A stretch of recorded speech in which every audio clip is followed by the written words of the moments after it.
समंतु मुनि बोले, राजन, ब्रह्मा जी से इस प्रकार उपदेश प्राप्त करके याज्ञवल्क्य मुनि ने सूर्य भगवान जी की आराधना की, जिसके प्रभाव से उन्हें सालोक्य मुक्ति प्राप्त हुई। अतः भगवान सूर्य की उपासना करके आप भी उस देव दुर्लभ मोक्ष को प्राप्त कर सकेंगे। राजा शतानिक ने पूछा, मुनि, जम्बूद्वीप में भगवान सूर्य देव का आदि स्थान कहाँ है, जहां विधि पूर्वक आराधना करने से शीघ्र ही मनोवांछित फल की प्राप्ति हो सके? तो सुमंतु मुनि ने कहा, राजन, इस जम्बूद्वीप में भगवान सूर्य नारायण के मुख्य 3 स्थान हैं। प्रथम इंद्रवन है, दूसरा मुंडीर है और तीसरा तीनों लोकों में प्रसिद्ध कालप्रिय काल्पी नामक स्थान है। इस द्वीप में इन तीनों के अतिरिक्त एक अन्य स्थान भी ब्रह्मा जी ने बतलाया है, जो चंद्रभागा नदी के तट पर अवस्थित है, जिसको सांबपुर भी कहा जाता है। वहां भगवान सूर्य नारायण सांब की भक्ति से प्रसन्न होकर लोक कल्याण के लिए अपने 12 रूपों में से मित्र रूप में निवास करते हैं। जो भक्ति पूर्वक उनका पूजन करता है उसको वे स्वीकार करते हैं। राजा शतानिक ने फिर पूछा, महामुनि, सांब कौन है, किसका पुत्र है, भगवान सूर्य ने उनके ऊपर अपनी कृपा क्यों की, ये भी आप बतलाने की कृपा करें। तो समंतु मुनि ने कहा, राजन, संसार में 12 आदित्य प्रसिद्ध हैं। उनमें से विष्णु नाम के जो आदित्य हैं वे इस जगत के वासुदेव श्री कृष्ण रूप में अवतीर्ण हुए। उनकी जामवती नाम की पत्नी से महाबलशाली सांब नामक पुत्र हुआ। वह शापवश कुष्ठ रोग से ग्रस्त हो गया। उससे मुक्त होने के लिए उसने भगवान सूर्य नारायण की आराधना की और उसी ने अपने नाम से सांबपुर नामक एक नगर बसाया और यहीं पर भगवान सूर्य नारायण की प्रथम प्रतिमा प्रतिष्ठित की। यही नगर आगे चलकर मूल स्थान पुनः मुस्लिम शासन में मुल्तान नाम से प्रसिद्ध हुआ और जो आज पाकिस्तान में लाहौर के पश्चिम भाग में स्थित है। तो राजा शतानिक ने पूछा, महाराज, सांब के द्वारा ऐसा कौन सा अपराध हुआ था जिसे उसे इतना कठोर शाप मिला? थोड़े से अपराध पर तो शाप नहीं मिलता। तो सुमंत मुनि ने कहा, राजन, इस वृत्तांत का वर्णन हम संक्षेप में कर रहे हैं, आप सावधान होकर सुनिए। एक समय रुद्र के अवतार बहुत दुर्वासा मुनि तीनों लोकों में विचरण करते हुए द्वारकापुरी में आए, परंतु पीले पीले नेत्रों से युक्त कृश शरीर अत्यंत विकृत रूप वाले दुर्वासा को देखकर सांब अपने सुंदर स्वरूप के अहंकार में आकर उनके देखने, चलने आदि चेष्टाओं की नकल करने लगा।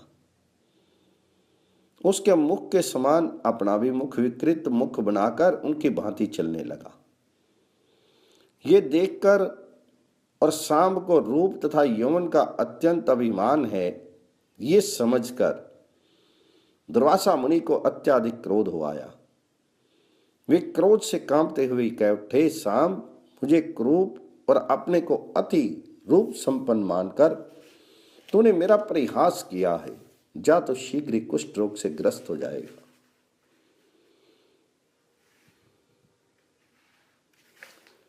ऐसे ही एक बार पुनः परिहास किए जाने के कारण दुर्वासा मुनि को फिर शाप देना पड़ा और उसी शाप के फलस्वरूप सांब से लोहे का एक मूसल उत्पन्न हुआ, जो समस्त यदुवंशियों के विनाश का कारण बना।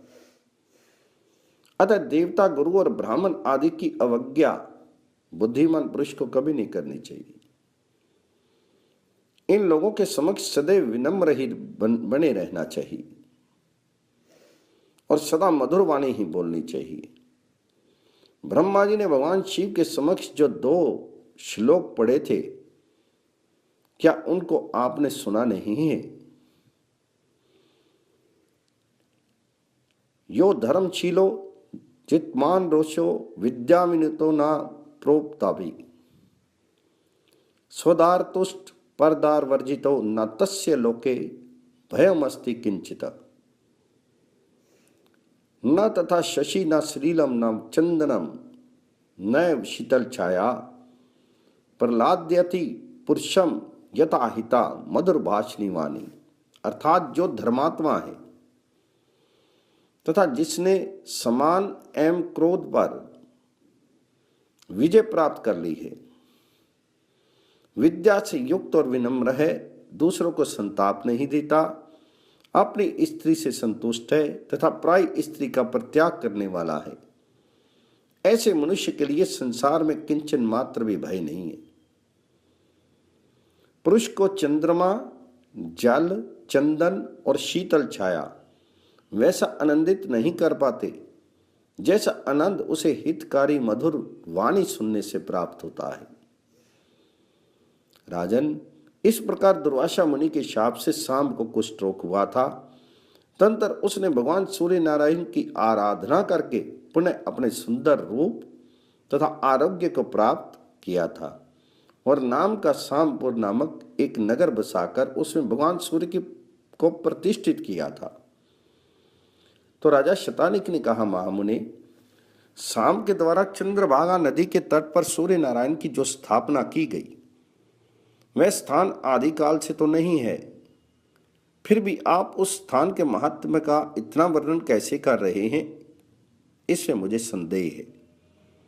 तो सुमंत मुनि ने कहा, भारत, वहां पर सूर्य नारायण का स्थान तो सनातन काल से है।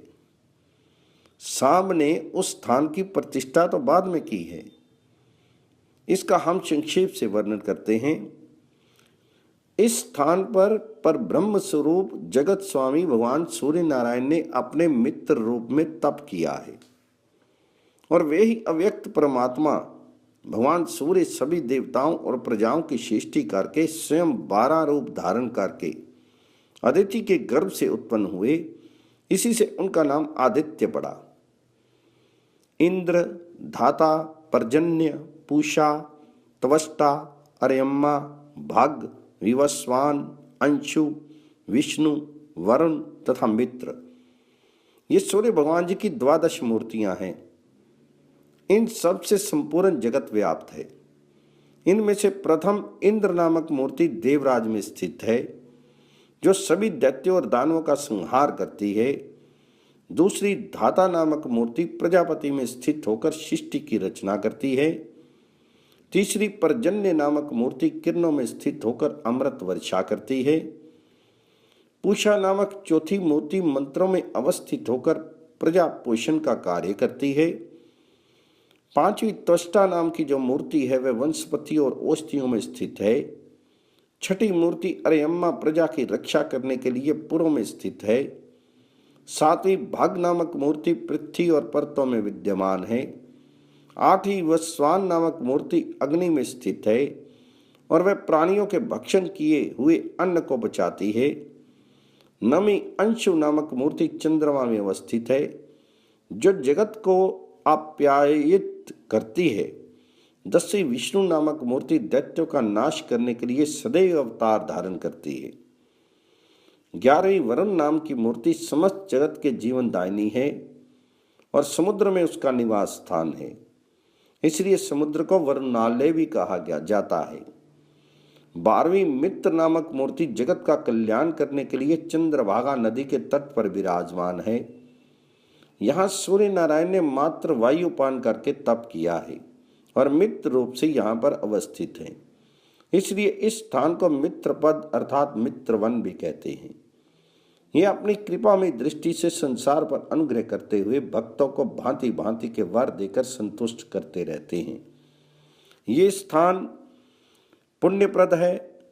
महाबाहो, यहीं पर अमित तेजस्वी साम ने सूर्य नारायण की आराधना करके मनवांछित फल प्राप्त किया है। उनकी प्रसन्नता और आदेश से साम ने यहाँ भगवान सूर्य को प्रतिष्ठित किया। जो पुरुष भक्ति पूर्वक सूर्य नारायण को प्रणाम करता है और श्रद्धा भक्ति से उनकी आराधना करता है, वह संपूर्ण पापों से मुक्त होकर सूर्य लोक में निवास करता है।